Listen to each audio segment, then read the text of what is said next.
किराएदार बेटा। उठ जा नालायक, सुबह के 8 बजने को है। तुझे एग्जाम नहीं देना क्या? थोड़ी देर और सोने दीजिए ना पापा। तू उठता या फिर मैं तेरे ऊपर पानी फेंकूं? रोज गधों की तरह सोता रहता है। पेपर की कोई टेंशन ही नहीं है। और एक हमारा समय था जब हम पेपर में फेल होने के डर से रात भर पढ़ा करते थे, सो ही नहीं पाते थे। तो क्या अब आप उसका बदला मुझसे लेंगे? मैं 15 मिनट बाद उठ जाऊंगा, आप प्लीज जाइए, मुझे डिस्टर्ब मत कीजिए। इतना कहकर रौनक रजाई ढककर फिर से सो जाता है। तू ऐसा नहीं मानेगा, रुक मैं अभी पानी लेकर आता हूं। बस फिर क्या था, इतना कहकर वो भागते हुए बाथरूम में जाते हैं और पानी की एक बड़ी सी बाल्टी लाकर रौनक के ऊपर फेंक देते हैं। पानी पड़ते ही रौनक झट से उठ जाता है। ये आपने क्या किया पापा? अब तो उठेगा नहीं तो यही करना पड़ेगा ना। वैसे थैंक्स डैड, आपके कारण ना अब मुझे नहाने की भी जरूरत नहीं पड़ेगी।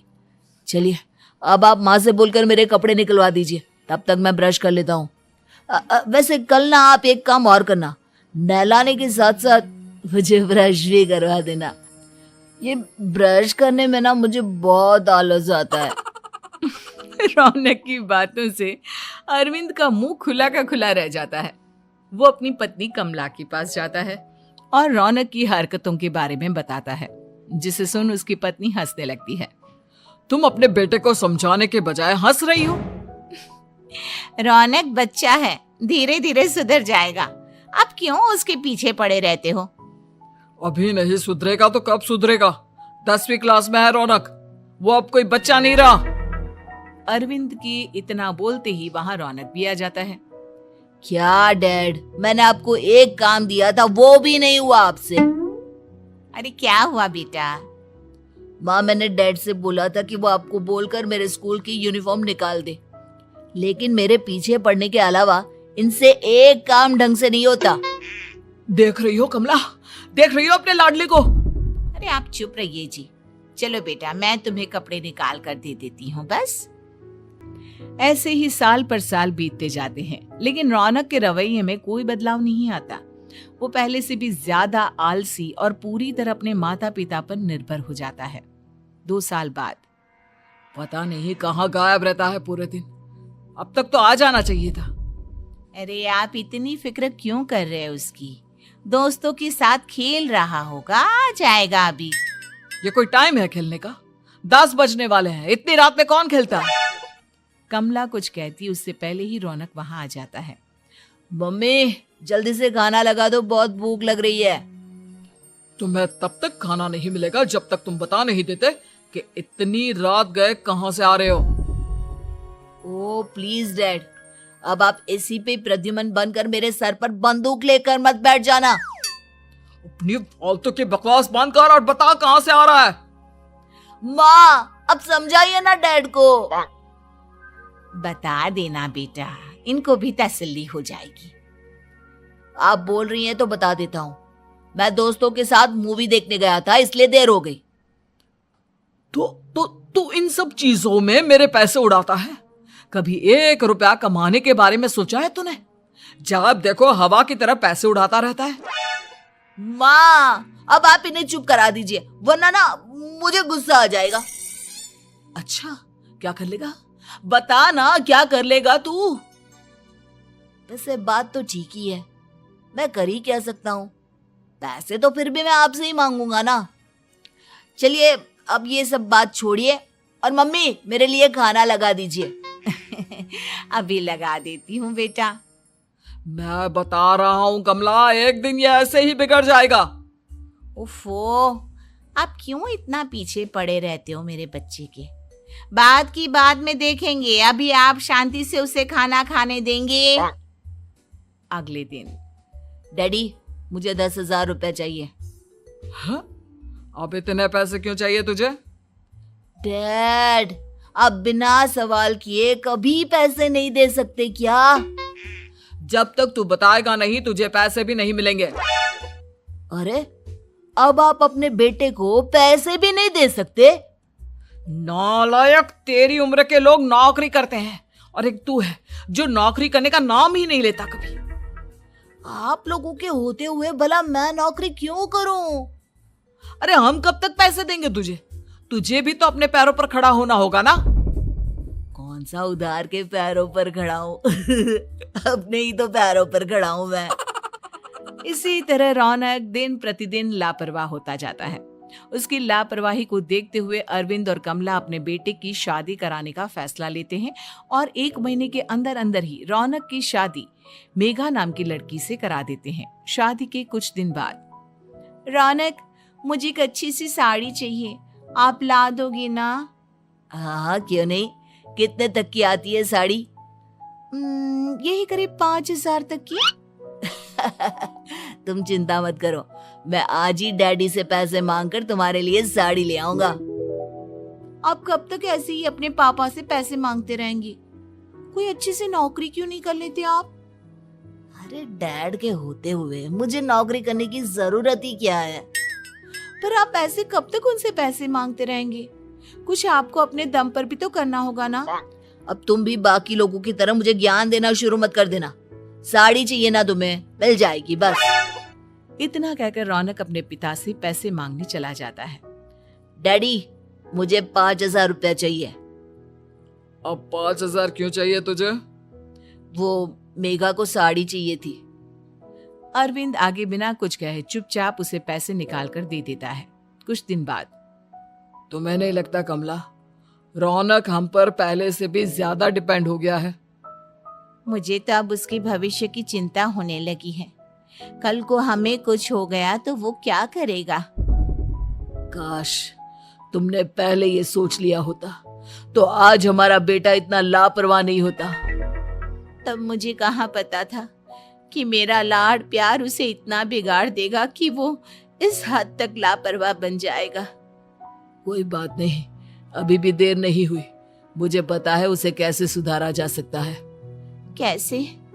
अरविंद कुछ कहता उससे पहले रौनक वहां आ जाता है और पैसों के लिए हाथ फैलाने लगता है। डैड, मैं और मेघा बाहर घूमने जाना चाहते हैं। अरे वाह, ये आज सूरज कहाँ से निकला है?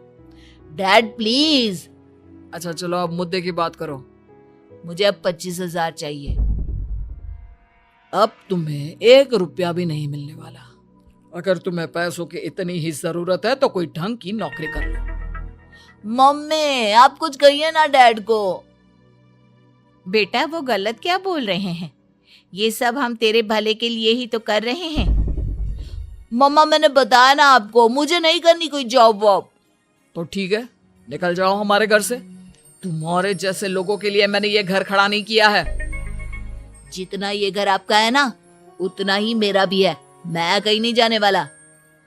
जाना तो पड़ेगा ही तुझे, क्योंकि अब मैं तेरा कोई भी खर्चा नहीं उठाने वाला। ठीक है, मत उठाइए मेरा खर्चा, मैं अपने दम पर भी जी सकता हूँ। तो बेशर्मों की तरह अब तक यहाँ क्यों खड़ा है? अपना सामान ले और निकल जाए यहाँ से। रौनक पैर पटकते हुए वहां से चला जाता है। घर से निकालना जरूरी है क्या उसे? बिना पैसों के कौन रखेगा उसे किराए पर? अगर उसका भविष्य सुधारना है तो हमें अपने दिल पर पत्थर रखकर ये कदम उठाना ही होगा। दोनों बात कर रहे होते हैं कि रौनक अपनी पत्नी के साथ एक बड़ा सा बैग लेकर घर से निकल जाता है, लेकिन घर से बाहर उसे कोई भी मुफ्त में अपने घर किराए पर नहीं रखता। अंत में थक हार कर वो फिर से अपने घर चला जाता है। क्या हुआ? थोड़ी देर पहले तो दहाड़ते हुए घर से निकला था, अब क्या हुआ? नहीं रखा ना किसी ने तुझे किराए पर?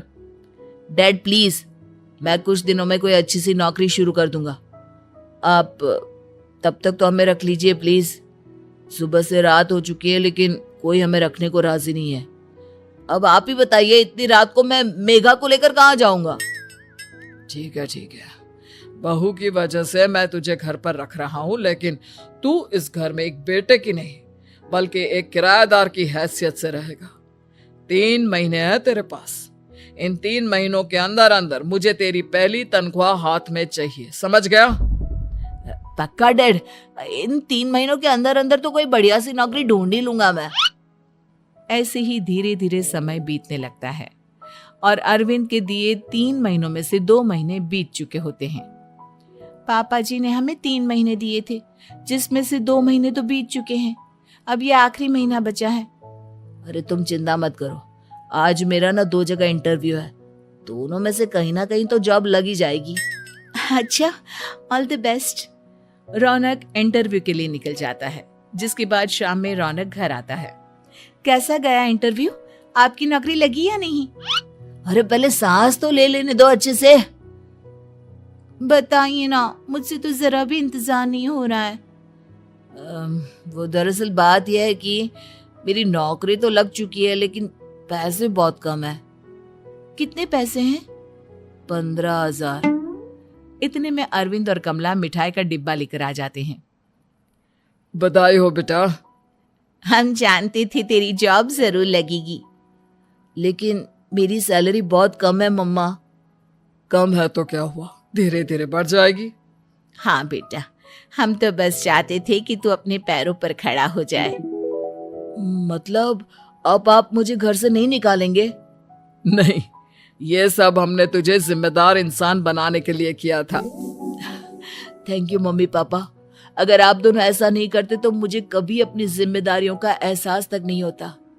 आज आपने मुझे सिखा दिया कि इंसान का अपने पैरों पर खड़ा होना भी जरूरी होता है। इतना कहकर रौनक झट से अपने माता पिता के गले लग जाता है और अपनी कमाई की पहली तनख्वाह वो अपने माता पिता के हाथ में सौंपता है। इस तरह रौनक एक गैर जिम्मेदार व्यक्ति से एक जिम्मेदार व्यक्ति बन जाता है।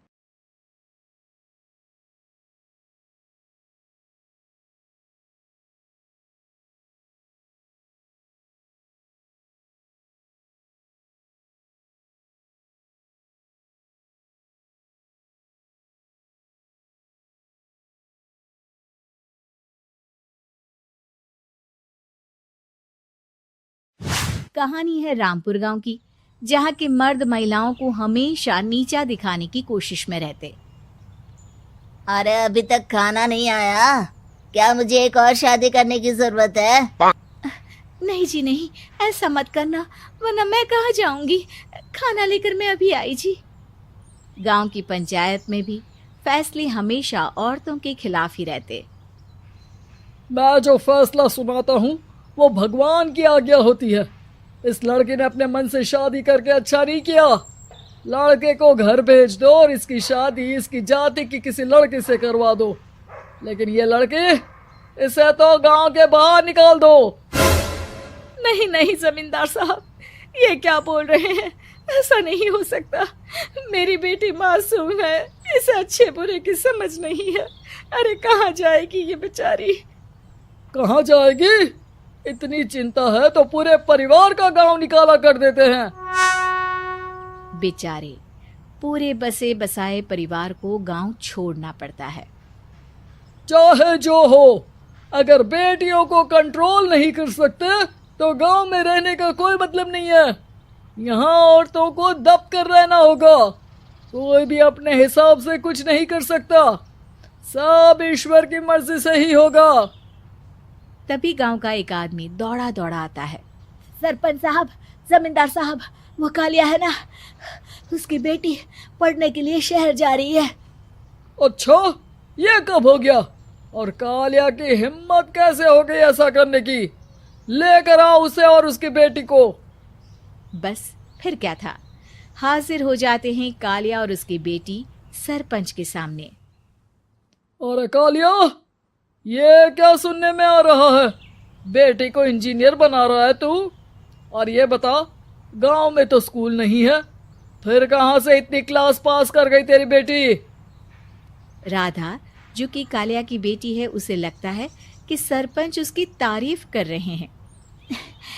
सरपंच जी, मैंने ऑनलाइन पढ़ाई की है, डिस्टेंस लर्निंग से। सभी में मैंने अच्छे नंबर पाए हैं, जिसे देखते हुए शहर की इंजीनियरिंग कॉलेज में मुझे स्कॉलरशिप मिली है। वाह जी वाह, क्या होती है ये? पहले तो ये बताओ, फिर आगे की बात करते हैं। पूरा गांव राधा की बात सुन रहा था और राधा बोलती जा रही थी। तो ऐसे मैं फ्री में एक अच्छी शिक्षा लेकर गांव में जो कुछ परेशानियां हैं, जैसे बिजली, पानी और इंटरनेट जैसी समस्याओं के लिए काम करूंगी।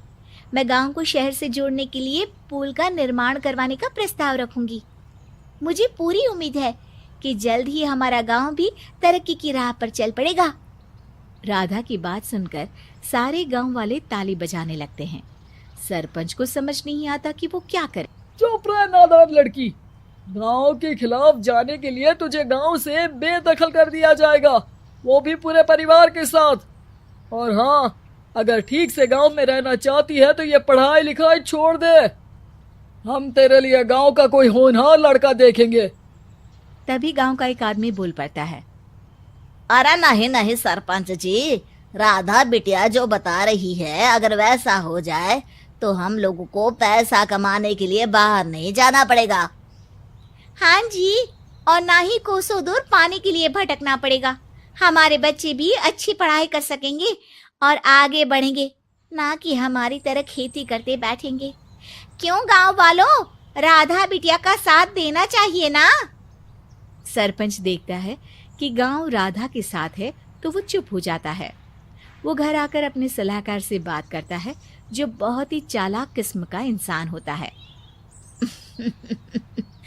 अरे सरपंच साहब, आपको बहुत ही होशियारी से काम लेना पड़ेगा।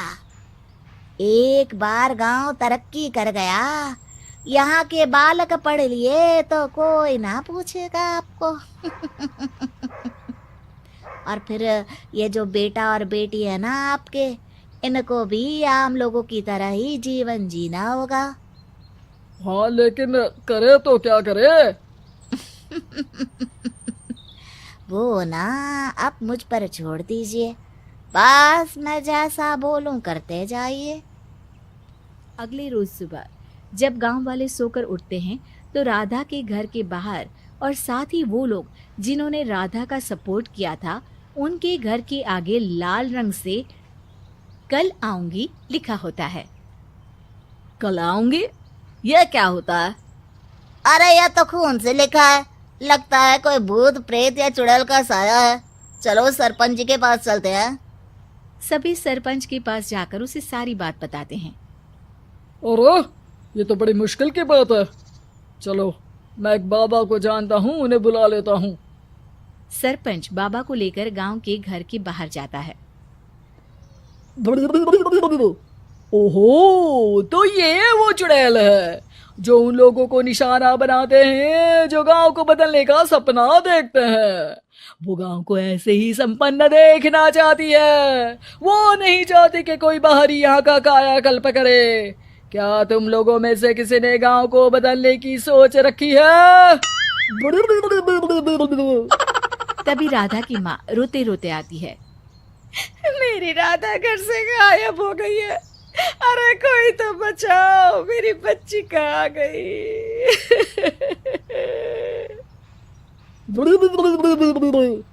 ले गई वो चुड़ैल, तेरी बच्ची को ले गई। अब वो उसे श्रापित करके छोड़ेगी, उस पर चुड़ैल का साया हो जाएगा। तभी बुरी सी हालत में राधा भी वहां आ जाती है। उसके बाल चुड़ैल की तरह फैले होते हैं और कपड़ों में खून लगा होता है। सभी राधा को देखकर डर जाते हैं। माँ, पता नहीं मुझे कौन उठा कर ले गया था। अरे दूर दूर हो जा चुड़ैल, अब हम लोग इस गांव में नहीं रुकेंगे। अरे कैसे बातें कर रहे हैं आप? कल तो आप मेरे भरोसे गांव का हुलिया बदलने, अपने बच्चों को पढ़ाने और तरक्की उन्नति की बात कर रहे थे, तो आज क्या हो गया आपको? ये फिर तुम लोगों को बहकाएगी। ये चुड़ैल गांव में आ चुकी है, ऐसे ही ये तुम्हारे घर के बच्चों को भी ले जाएगी। गांव वाले राधा को गांव से बाहर निकाल देते हैं। उसके माँ बाप रोते रहते हैं, लेकिन गांव वाले नहीं मानते। मैं भी अपनी बहन के साथ गांव के बाहर रहूंगा, लेकिन वो पढ़ाई नहीं छोड़ेगी। वहीं सरपंच के घर पर सलाहकार कहता है। देखा, सांप भी मर गया और लाठी भी नहीं टूटी। लेकिन अगले ही दिन सरपंच के घर के बाहर भी वही शब्द लिखे होते हैं। और फिर सरपंच की बीवी कहती है, हमारी बेटी को किसी ने अगवा कर लिया है। तभी राधा का भाई वहां आ जाता है। अरे गांव वालों, मैंने सरपंच जी की बेटी को देखा था। वो चुड़ैल उसे उठाकर ले जा रही थी। अरे क्या मजाक कर रहे हो? नहीं नहीं सरपंच जी, आप नहीं जानते। वो चुड़ैल अब आपकी बेटी में आ जाएगी, जैसे राधा के अंदर आ गई थी। तभी सरपंच की बेटी वैसी ही हालत में वहां आती है जैसे राधा आई थी। पापा, पता नहीं कैसे मैं गायब हो गई थी। चुड़ैल, इसके अंदर भी चुड़ैल का साया है, मारो इसे। अरे नहीं नहीं, इसे भी राधा के पास गांव के बाहर ही भेज दो। अरे चुप रहो, मेरी बेटी कहीं नहीं जाएगी और चुड़ैल बुड़ैल कुछ नहीं होता है। अरे कैसे बात कर रहे हो सरपंच जी? आप तो बोल रहे थे कि आपका फैसला भगवान का ज्ञान होता है, तो अपने पर बात आई तो अब आप ऐसे बोल रहे हैं। अरे ना ना ना, आपको अपनी बेटी को त्यागना ही होगा। अरे बुलाओ बाबा को। राधा का भाई बाबा को ले आता है, जिसे अब गांव वालों के डर के कारण सच बोलना पड़ता है। मैं कोई बाबा नहीं हूँ, मैं तो मोची था। ये सलाहकार महोदय ने मुझे कहा था एक्टिंग करने को। अब वो मुझे पैसे देने वाले हैं। अब मुझे माफ कर दो। गलती हो गई, मुझे माफ कर दो। तभी वहां राधा आ जाती है। देखा सरपंच जी, जब गांव के बच्चे साक्षर होंगे तो आप जैसे लोगों की चालाकी नहीं चलेगी।